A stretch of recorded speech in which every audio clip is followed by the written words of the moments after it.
Welcome to SheTV.com, where board-certified physicians talk to you about women's health. In this episode, Dr. Nelson Fong, a board-certified OB-GYN, talks to us about non-hormonal therapies in menopausal patients.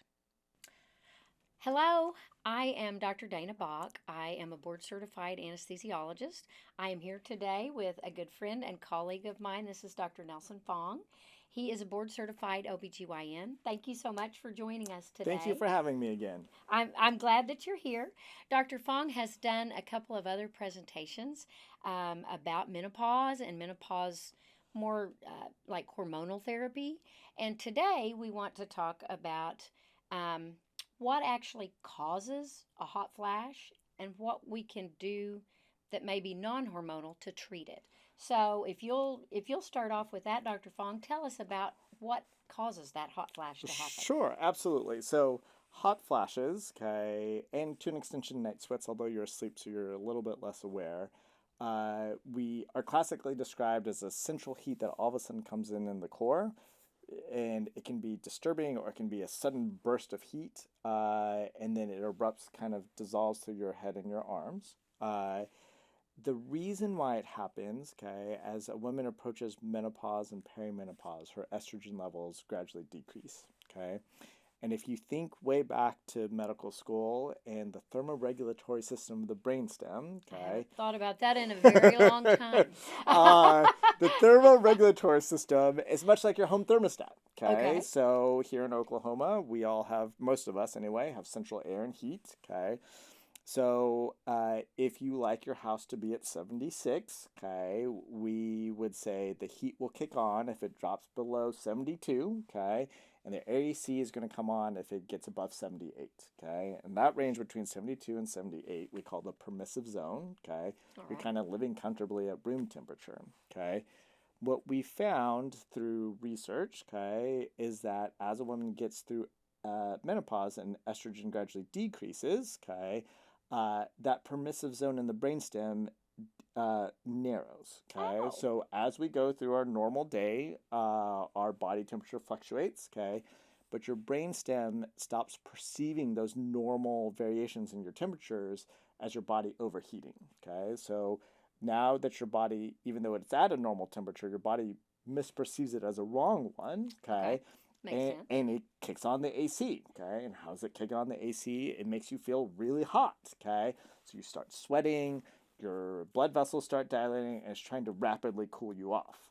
And so that's kind of how the hot flash starts, and we presume it's kind of the same thing at nighttime, okay? That your body kind of misperceives what temperature you are and causes those things to misfire and make you have the sensation of hot flash or a night sweat at nighttime. Okay. Wow. Yeah, That's a very cool way to explain it absolutely. instead of just like, "Ooh, I'm hot. I need a fan. I need a fan." uh, and so that kind of leads us into like, what can you do when you have a hot Yes. flash? What Okay. what can we do? So the American College of you have a wide variety of things. Okay. So one thing is knowing that it's normal. Okay. The American College of OB-GYNs talks about uh, wearing in layers, making sure you have a fan, making sure there's water. Okay. All those things are shown to be effective. I know that's kind of common sense. Okay. But for someone who's like, I really just kind of want to make it through this, those are the first things that we would tell you. Okay. Now, a lot of women, by the time they make it to their doctor, they're past that. Okay. They're very few would just be like, okay, like, well, I'll go on and do that. They're So, like, it's 30 degrees outside and I'm wearing shorts. yeah, I got exactly. to have something else. I need something different, 100%. So then we kind of talk about both hormonal and non-hormonal therapies. Okay, so we talked earlier a little bit Yes, we about did. estrogen with progesterone. Okay, both of those decrease hot flashes because they open back up that permissive zone in the brainstem. Okay, so and if make it think yeah, it's make it think that normal. it's normal. So those normal fluctuations in body temperature uh, become normal again. Okay, so the heat and AC no longer are kicking on at 77 and 75. They're kicking on at 78 and 72, like they're Okay. supposed to. And in our context, it's really more like 95 to 99 is where the permissive zone in the brainstem should be. Okay.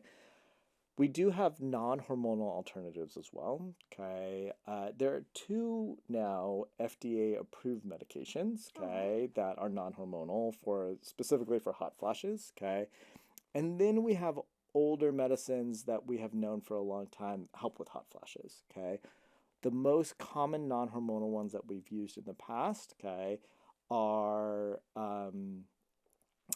a group of antidepressants. Okay, so that those are your kind of classic serotonin reuptake inhibitors, SSRIs. Okay, prior to the development of these FDA approved ones, most commonly we'd use something like Effexor or something like that. Oh, okay. All right. About 5 years ago, and this is not anything official, 7 years ago, we realized that you don't necessarily need that high of a dose. Okay, you don't need an antidepressant dose. Okay, and you can get away with a lower dose. Okay, and it doesn't really actually matter how many hot flashes you have or how severe you are. You don't need escalating doses, so it doesn't help to double your dose or triple your dose or anything like that. So one drug company came out with a medication which is a lower dose paroxetine, which goes by the brand name Paxil, okay, and in a brand name for resolution of hot flashes, it's called Brisdell. Okay? Okay. Brisdell has been around for a while, and I would tell you my patients have had pretty good success with it. Okay, yeah, I think part of it is expectations. So, okay, it's not going to make your hot flashes go completely away. Okay. You should think it will decrease the intensity of your hot flashes and the frequency of your hot flashes. Okay. So if you had 10 hot flashes a day, you might just have one. Okay. And it'll be a lot less. Okay. So much easier to get along in a daily life. Correct. Yes. Okay. New medicine that has recently come out in the last year or so. Okay. It's called Veoza. Okay. That medicine people have done very well with as well. Okay. It is not in the class of serotonin reuptake inhibitors. It acts centrally in the brain, okay, and works very well, okay. I've seen that advertised, yeah, like on TV or new medicines are always advertised. Yes. And so deciding whether it's right for you is a conversation to have with your doctor for sure, because you have a lot, both hormonal and non-hormonal, whichever one you're most comfortable with. Okay. For sure. Is there anything else? Is there any other treatment modality out there besides medication? Yeah, absolutely. So you and I had talked a little bit earlier. I've started a new educational journey for myself and have started learning about acupuncture. Okay, so that is awesome. Awesome. Yes, well, share with us. Absolutely. So acupuncture has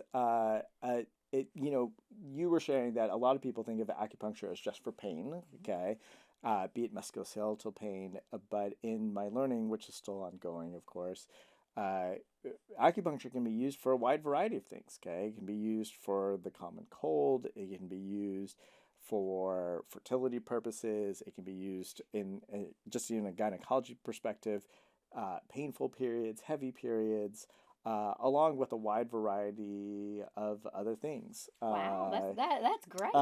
And so one of the applications is certainly for menopausal symptoms, specifically hot flashes. Okay, we think a lot about whether it's what we call a yang, which we more commonly in English say a yang symptom, or if it's a deficiency of yin. Okay, and in talking to either a doctor who has decided to learn acupuncture or an acupuncturist, figuring out those symptoms, acupuncture can often be very helpful.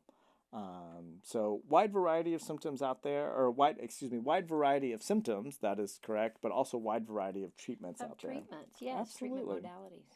Well, I think that you've done an excellent job describing menopause and hormonal and non-hormonal therapies. And I think we need you to do another video sometime where you demonstrate the acupuncture. Absolutely. I think that would be awesome. That'd be a joy. Some of them are even just for like rebalancing in life or decreased energy. A lot of things that sometimes we don't necessarily have the modality for or the great treatments for in Western medicine. Right. So. I mean, and I think of we as Americans, we're like, surely there's a pill for that. Just give me absolutely. a pill and I'll have more energy, or I'll sleep through the night, or I'll Yeah. have, this or that. And it sounds like you're helping explore other things Yeah. that will help with that well-being. And we Yeah. were talking about the best years of your life are yet to come, and I hope that mine are too. Um, and so I want to enjoy those years. Yeah, 100%. And so whether you decide that you want to be a cold plunger or you want to be I a don't. No, I don't want to do that. a marathoner, or you just want to enjoy things sitting on the beach in Hawaii, No, I want to do there are it. lots of different ways to get you there. All right. Well, thank you so much for being with us today. Thank you so much for having me, I've dear. really enjoyed our visit, and Absolutely. I hope you guys, as you listen to these podcasts, I hope that you are able to learn from what Dr. Fong has presented to us today. Bye. Thank you for watching SheTV.com, where board-certified physicians talk to you about women's health.